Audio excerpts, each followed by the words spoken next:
There is a new bakery in West Hartford that's cooking up treats from all around the world. Yes, interesting and delicious pastries from places like Sweden, Denmark, and Iceland. Here's Melissa Cole with more from Spruce and Rye. All right, so these are Swedish cardamom buns. This is a true delicacy. Meet Liza and Joe Padalaro of Spruce and Rye Bakery in West Hartford. We started off with a very Nordic influence for the whole bakery, and if you go to the Nordic countries, there are spruce trees, pine trees as far as the eye can see. And then a very common ingredient in all the Nordic regions is rye flour. It's frankly the only one that grows robustly there. Joe is the baker and was up most of the night creating this table full of treats inspired by travels around the world. We actually got engaged in Paris, which is amazing, but just like one of our favorite things is, of course, we hit the tourist spots too, but then there are some days where we're like, let's just go wander and try random bakeries. We'll try going to the top ones, but let's also just go into the ones where we see the longest line. Our goal every time we travel somewhere is to basically hit as many bakeries as we possibly can, so we really try learning from the source. And then we come home and we're like, can we try to recreate it? Like, we miss it. And so that's been, I think, also one of our favorite things about the bakery is people come, and there's actually been a really surprising number of people who are either from Sweden or from Denmark or from all over, and they're like, oh my gosh, I have not had a cardamom bun like this. Like 7. Yeah. The couple has only been in the baking business since January, making everything out of their home for now, while managing a newborn and 2 full-time jobs. You know what? This is a dream, and we wanted to give it a whirl. So that is butterkoek. It's actually from Amsterdam, but via Denmark. It's an almond cake. It's like a blondie on the inside, really fudgy, but crunchy on the outside. In Scandinavia broadly, rye bread is the primary consumed bread. It's very nutritious, very dense, and these are our 2 different versions. The one here is from Iceland, which they call rúbrál. This one's really sweet, kind of like molassesy. They actually bake these in the ground near like lava and geothermal areas for 2 days. We're not baking them in the ground here. So we do this, it bakes for almost 20 hours at a really low temp in the oven, so this one takes quite a bit of time. And then this is Denmark's version, Danish rye bread, also called rúbrál. This one's more savory, great for open-faced sandwiches. So this one's really popular in Copenhagen cafes. Everywhere you go, somebody will have it. It's called Imbarsnitter, but it's a Pop-Tart. We call it a Danish jam bar. This is their signature sourdough, made from Joe's beloved 6-year-old sourdough starter. And their newest gluten-free creation has a tropical flavor, but resembles the black sand beaches of Iceland.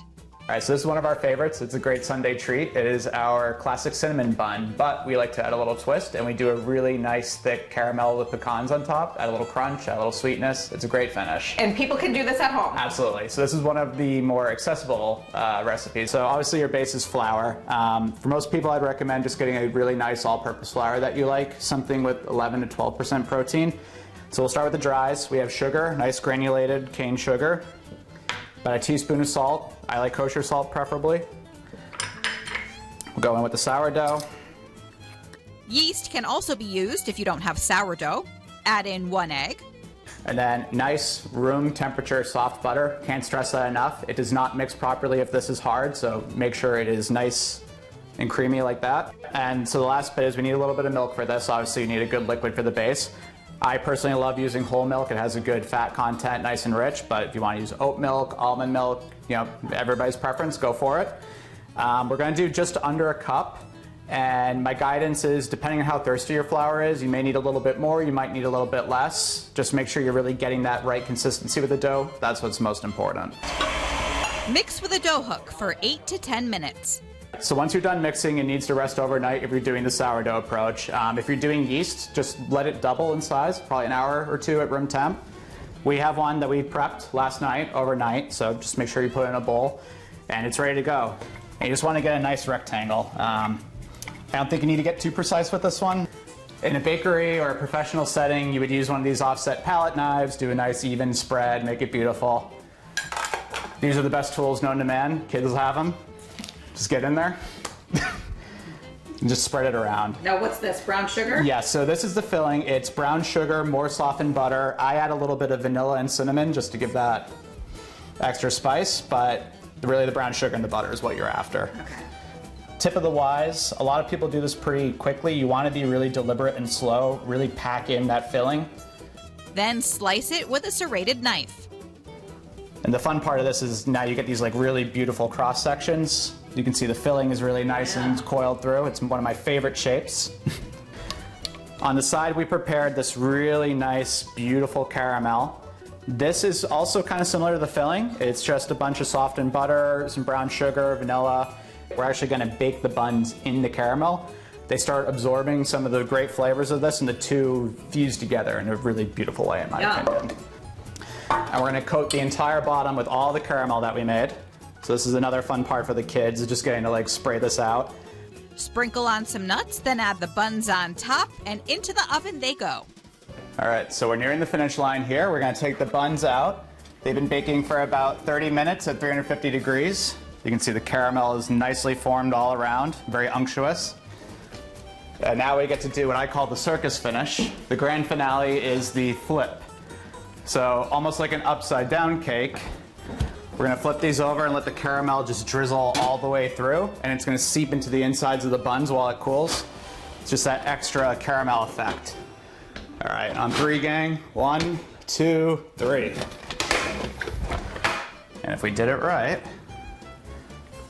Wow. magic finish. Oh my God. And that is what takes these to the next level. So you can see why Spruce and Rye already has a pretty big following. 2 things we've heard a lot are, 1, they heard about us at gymnastics class. Yes. And 2, someone brought a loaf of the bread to a dinner party. Someone else was at the dinner party. They only got 1 slice, and now they want it for themselves. It's actually crazy. It's the first time I've done work where I actually get to like make someone happy, and like you can just see it on their face the second they take a bite. It's like, okay, you just made a huge impact that day. I would say it's genuinely fulfilling. Yes. I was 10 pounds lighter when that story started. Oh my goodness. I'm not the kidding. only thing that is upsetting is that that's not here right now. My mouth is watering. But don't worry, we're going to post that cinnamon bun recipe on our website. And if you want to just have it, you can visit Spruce and Rye Baking Company. Go spruceandryeBakingCo.com for more information on ordering and delivery. Great job, Melissa. Great job, Eric, editing that. It was, the music was delicious. The whole thing was wonderful.